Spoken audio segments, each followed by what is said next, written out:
I think it's finding the line between understanding the pain points of the customer and trying to help them with those. That's one thing, but it's not creating pain points that then allow you to sell a product. That's the stuff that feels a bit icky and a bit, I don't know, just manipulative and not good. In the book, you actually mentioned this idea of treating customers as real people and not just data points. Explain to us what this means in the day-to-day life and work of a marketing professional. I think we're all guilty of this with the amount of data that we have access to now.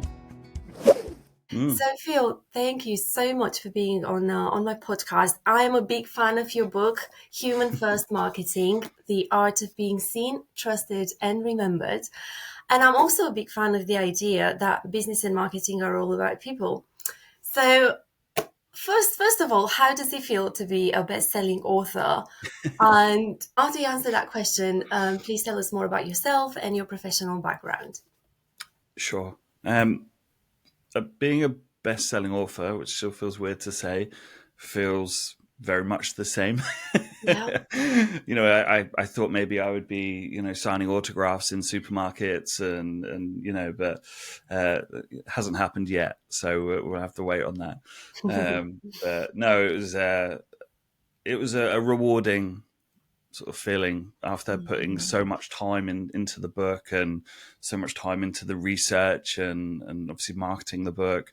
It was rewarding, if not a little surreal, because I wasn't in the country. I was abroad at the time, so it felt very bizarre that the working day in the UK finished and I'd achieved the bestseller status that I was going for, and then I just sort of went down to the pool and just sort of sat there on my own thinking, well, that's done.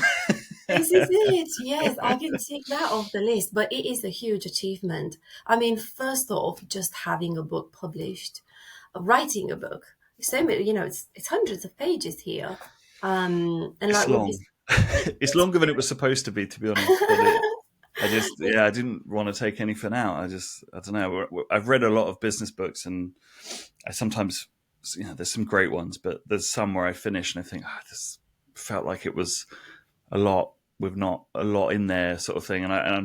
So I deliberately thought I want to just pack this with stuff, everything I've learned and tips and advice, and to the point where my editor sort of said, there might be too much in here. Like this could be 2-3 books, and you could split them up. And but no, I decided I just wanted to throw it all out there. Yeah, it is very insightful and also very well researched, because you quote various authors, and it's really it's a must read in my opinion. And like we've discussed earlier, I do think that the ethos, the vision, the principles that you illustrate in this book are worth our time and attention. I mean, really, without them, we're probably going to fail in our marketing endeavors. Yeah. So tell us, who is Phil? Beyond the book author, you are an agency owner. Straight out of university, you went into starting your own agency. Starting. Yeah. Stumbling into. I'm the co-founder and CEO of Giraffe Social, and we launched in 2012. So this, in fact, in about 2 weeks' time, it'll be our 13th birthday, which is insane to sort of think. How did I start an agency coming out of university? I think the first thing is that Giraffe wasn't actually the first business that I started. I met my co-founder, Kane, working in a shop as a 16-year-old. And we worked in this shop all through our education. We both grew up in different areas, but we kind of became good friends whilst working there. And we both had a bit of an entrepreneurial fire and sort of thought, when we finish education, maybe we'll start a business. Maybe we'll come up with an idea and we'll do something. So when we did finish university, we started a different business that we spent a year planning and figuring out and trying to launch, and we spent all of our money on a really complicated website. It was basically a social network that we were trying to launch, which, starting an agency is is impressive, but I think it was quite naive to just try and launch our own social network with the little savings that we had and the little experience that we had. But whilst we were doing that, we used social media marketing to promote the website, to promote the launch. We found that naturally we had friends that had bands and they were saying, look, can you help us with this? We had family members who had businesses who were seeing what we were doing, saying, like, can we use this for my business? And that sounds kind of peculiar because everyone now uses social media for marketing. But back then it was still relatively early in the sort of using Facebook or using Twitter to promote a business. So I remember Kane and I having a conversation and saying, maybe we should start a safer business, like a plan B, just in case this doesn't work. Yeah. And the irony is that the other business we started doesn't exist anymore and hasn't for over a decade, whereas Giraffe is obviously now about to turn 13. And we started Giraffe literally in an afternoon, had the idea, put a website up, and just thought, oh, let's just see what happens here. And yeah, it's sort of escalated from there, to be honest. Yeah, I do like this element. One, of versatility and flexibility from your side as entrepreneurs, because you could have been very, just sticking to your initial plan, or we're going to have to make it work no matter what. But on the contrary, you realize, okay, we might need a plan B. Let's try to execute it and see what happens. Yeah. And then also, I like this element of serendipity. Like you guys, worked together in a shop, and 16-year-olds, and here you are, so many years later, actually running a successful agency. And just the length, 13 years, that's really remarkable, because many agencies come and go, and the competition is quite fierce, I would say.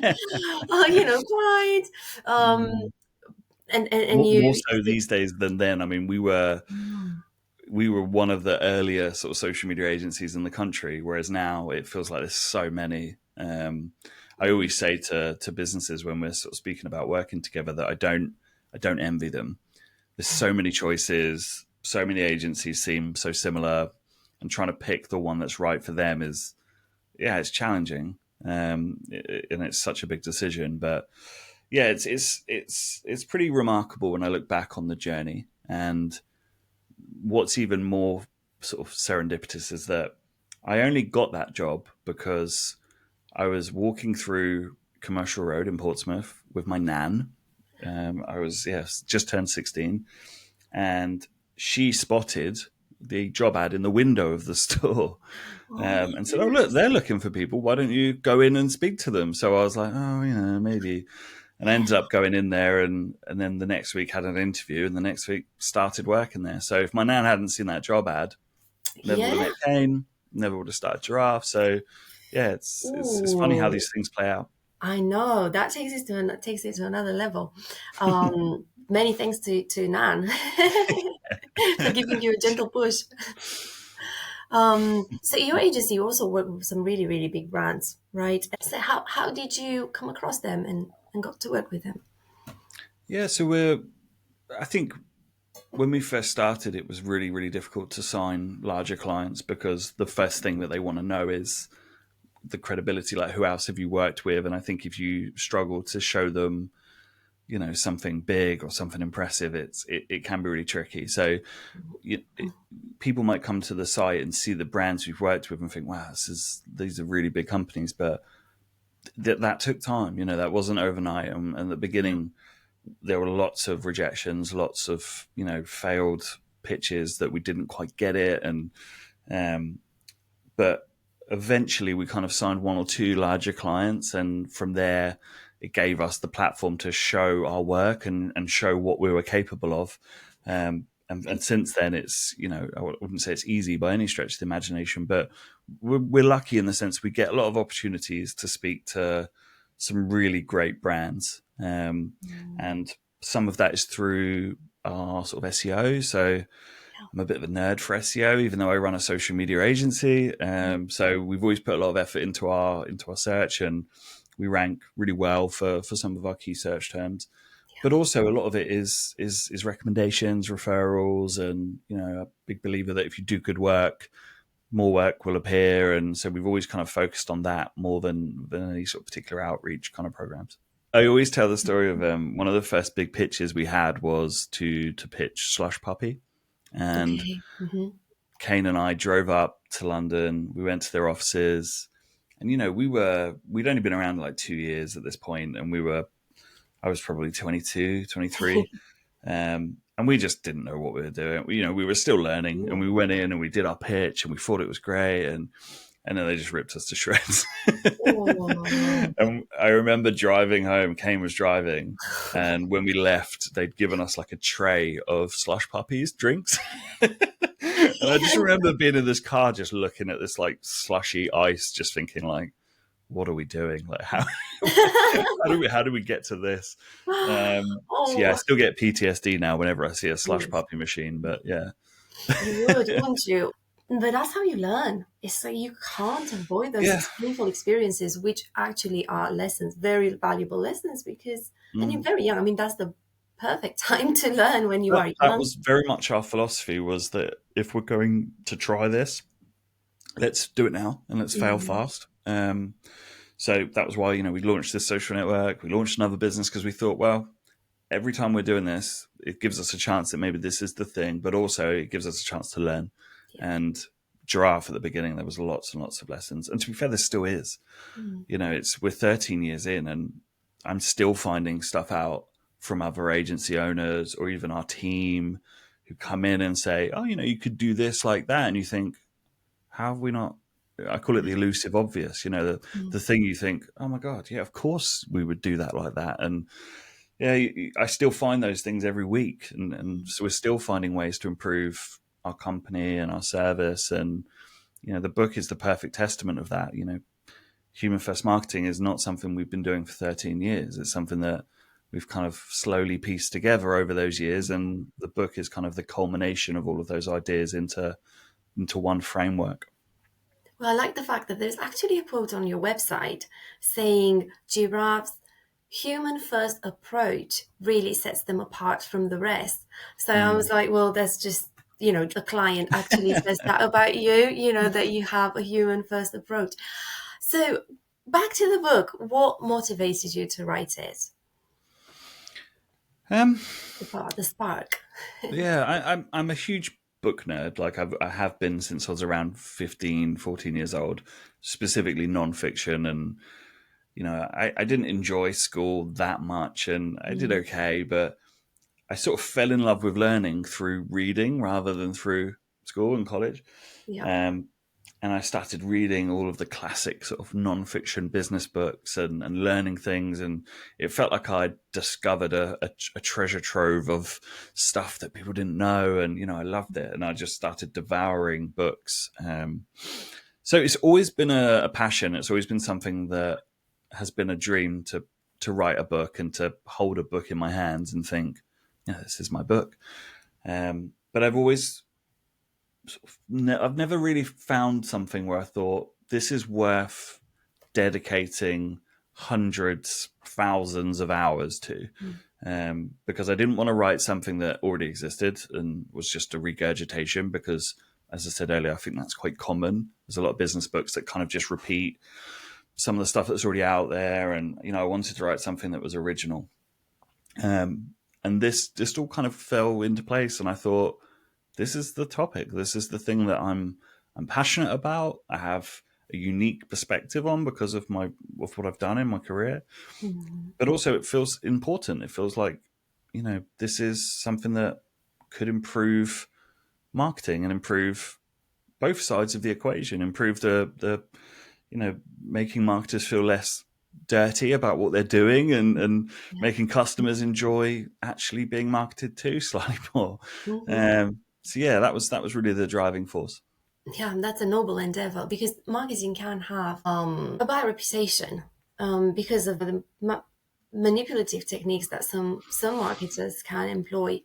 And I think we all need this reminder that, hey, it is about people, treat others as you'd like to be treated. In the book, you actually mentioned this idea of treating customers as real people and not just data points. Can you explain to us what this means in the day-to-day life and work of a marketing professional? Yeah, I think we're all guilty of this. Um, we certainly are. I am. That with the amount of data that we have access to now, it's very easy to forget that you are speaking to real people and you're selling to real people. Whether that's if you're B2C, it's because you're dealing with so many customers or such a big audience that it's hard to remember that.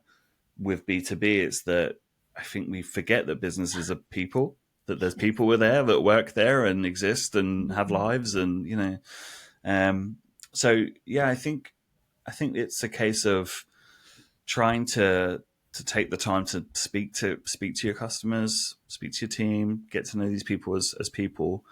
There's a framework in the book that I've called the empath framework, which is to sort of try and create an alternative to doing sort of generic customer avatars that are really sort of demographic based, Yes. Yeah. and to actually start thinking a little bit more about what the day to day looks like for this person, and what's going on for them emotionally, what's going on for them in their world and their context. And this isn't a perfect thing, because it's impossible to know every single customer and to know every single person in your prospective audience. But I think at least trying to take the time to learn about them and to think about them as more than just a data point or a potential customer, and actually thinking about, well, what is going on for them, and how can we provide value, not just in our product or service, but in our marketing. How can our marketing be valuable to them? I Yeah. think is kind of the direction that we should be going as marketers. Yeah. That's brilliant. I agree. And I think for B2B marketers, I come from that background. We are so far removed from the end users that it's kind of hard for us to understand the real challenges and what they're trying to achieve. So I do encourage companies to try to create opportunities for marketers to meet with the client in real life, and not just at the conferences, but Yeah. actually, to be part of like sales meetings, account management meetings, those sorts of interactions that are actually very information rich in terms of, the customer, the product, and Yeah. that environment, that ecosystem.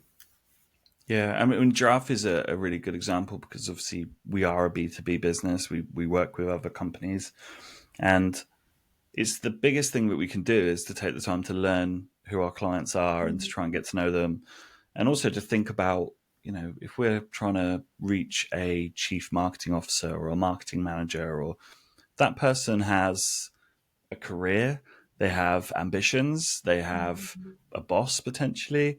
If they're selecting an agency, that's pressure on them to make the right decision and to hire an agency that makes them look good and doesn't, mess up. And people are going, well, why did you pick them? And there's pressures on that person that as an agency we might not even think about. We're just thinking, oh, we want to work with that brand. But Mhm. within that brand, there are people who we'll work with, people who will decide whether to work with us, and they have their own things going on. So, it's trying to figure out how can we be valuable to that person, and make their life a little bit easier, a Yeah. little bit better. Yeah, putting the human first. Yes, isn't it? Exactly. Yeah. Yeah, and like you say in the book, that does lead to profits. It will, strengthen the brand, and Mm. then, lead to customer loyalty, and then ultimately a good income and a good future for that company. Yeah, it's possible to try and be a profitable business and be a good business. Well, They don't have to be mutually exclusive, yes, and often they aren't. They lead to each other. So it's yeah. that's right. Uh, Thank you for pointing that out. Now, you've made another very, very good point on page 20 of your book, which I'm reading Yeah, I'm from. not going to be able to recall it from the top of my head, but yeah, go No, on. I'll Page read it 20. out to you. No, but just that I'm underlining your book, and so this is a paragraph that I've underlined, and I think it's very, very poignant. So you say here, as marketers, we are often encouraged to tap into the emotional vulnerabilities of our target audience to capitalize on their fears. Worse still, in some cases, brands deliberately aim to make you feel this way in the hope you'll purchase their product to remedy your newly and usually incorrectly perceived flaws. When you measure, so I think that is what bothers me the most about marketing in a nutshell, that we, sometimes the tactics employed can be harmful. We can tap into the psychological vulnerabilities of our target audience, and we do read books about the psychology of marketing, etc. So we have the tools at our disposal, but we should not do that. We should only use that information for the benefits of people, which is what you're emphasizing in the book. So tell us more about that principle. I think it's finding the line between understanding the pain points of the customer and trying to help them with those. That's one thing. Yeah. But it's not creating pain points that then allow you to sell a product. So the most obvious example of an industry doing this is the beauty industry, and it's better than it used to be, but sort of trying to make people feel like there's a level of beauty they must obtain, and if they don't have this, then that's bad, and then they then say, but we've got the product for this, and that's the stuff that feels a bit icky and a bit, I don't know, it's just manipulative and not good. I think it's understanding the customer's pain point and providing a solution that helps them with that. I think that's good marketing. But yeah, engineering a situation where you're trying to create a feeling of, oh, maybe they're a little bit vulnerable about this, and we can kind of emphasize that and deepen that feeling so that they're more likely to buy something, is gross, and we shouldn't be doing it. No, that's right. Everybody do not do that, please, because that's why we got to get a bad reputation. I've never interviewed someone who wrote a book. You are the first author I'm interviewing. This is really exciting stuff for me. And I wanted to ask you, in terms of the process, what was the most difficult thing for you? Yeah, I think that the most difficult thing would probably surprise you, because you would assume it's the scale of writing. I think the book's like 92,000 words. Wow. But that isn't the most difficult thing. That was the thing I enjoyed the most, right? Like the writing and the free sort of, I don't know, opening up my laptop and just spilling the chaos in my brain onto the page. The most difficult thing was the title and the cover and like these little things. I struggled with the sort of, there's something very final about it, and something that for a lot of people that might be the only bit they see, because not everyone's going to buy it, not everyone's going to read it. So, for some people, all they will see of what I've made is a cover, a title, a subtitle. So I really bounced around on some of those things, and I had lots of discussions with friends and colleagues saying like, what do you think, this or that, or like, does this say this, or I really struggled with that. That was the most difficult bit. But the most fulfilling, I think, was the support that I received along the way. In the interest of being human first with the book and being authentic about it, I made the decision to share my journey writing it as transparently as I could. Sharing where I was in the process, what I was working on, what I was thinking about, what I was writing about, what I was struggling with, how I was feeling. So much imposter syndrome through the whole process. Questioning, am I the person to write this book? Is this the right thing? And questioning whether something is valuable. But the beauty of being so open was that people gave me so much support throughout the process that it gave me the confidence to continue and to think, this is good. And, I built a cohort of early readers, made up of other agency founders, sort of senior marketing people from brands, some of our clients who agreed to read the book as I was writing it, so that they would give me feedback and say, I'm not sure about this, or maybe you need to talk more about that. That was honestly, if anyone's writing a non-fiction book, or even I suppose a fiction book, that would be my advice, is have a sounding board that questions you and is willing to push back and say, I don't think that's right. And don't get me wrong, there was stuff in there that I got feedback on. I thought, no, I disagree. I want to say that. And there was other stuff in there that I thought, God, yeah, they've really helped me sort of skip an error there, because that's, yeah, I need to rethink that bit. And then finally having an editor, I didn't plan on having a sort of a proper, professional editor for the book, because I thought, with the tools that we have these days and with the cohort reading it, get an editor, like Oh, 100%. okay. Yeah. I was really lucky because my editor, Jasmine, is incredible and very, very good, and there's a lot of stuff where she would question me and say, well, is that true? What do you Mm. have that backs that up? So the book is more credible because of that, because she forced me to question myself and sort of say, oh, you've made a big statement there. Is there any evidence? Like what? So everything in the book has been so well researched, and a big part of that is Jasmine and her help. Mhm. Yeah, that's what I said about the book, that there's just so many references in here of other books, Mm, of other works, from various sciences, not just marketing and business. And I love that. It makes it so insightful and informative. But I didn't know that you actually had a real-time feedback process from other readers feeding mm. into this book, which that's just yeah, it's just that blows my mind. I was lucky because someone recommended that to me. A friend of mine called Tom, who runs another an SEO agency. Mm, He had written a book, and he said that was something that he did, and I thought that's great. Like that's a really mhm. good idea.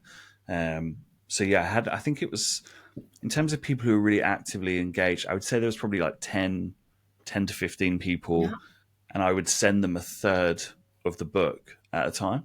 And Hmm. then I would send them a Google survey where I asked them to answer questions like, how engaging was this chapter, and how valuable was it, and how did it flow, and how did it structure. And I had authors in there as well who'd written books. Hmm. Robert Craven is someone who's written numerous books that I've read, and that was a real full circle moment for me, because his book, I think it's called Grow Your Service Firm, I read that maybe 2 years into Giraffe, and was like, oh, there's all these things that we need to do. And I remember bringing it in and giving it to Kane and saying, like, this is packed full of stuff that we should be doing. And then he's one of the cohort who read the Oh, book and gave me structure ideas, and again, someone who's helped make it better. And mm. yeah, it's so valuable, so valuable. So you actually then wrote the book in sort of like what is thirds sort of Sort portions of, yeah. based So on gathered yeah, feedback. yeah. So once I'd finished the first third.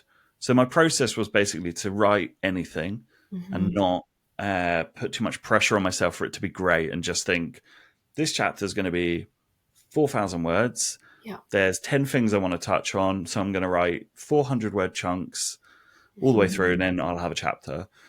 Then I Yeah. would put that chapter away for a few weeks and forget about it, and then I would come back and read it myself, because if you edit it too soon, you tend to think it's really good because you've just written Mhm. it. Yeah. Whereas if you come back to it after like a month, sometimes you think, it's like, what was I drinking when I was writing this?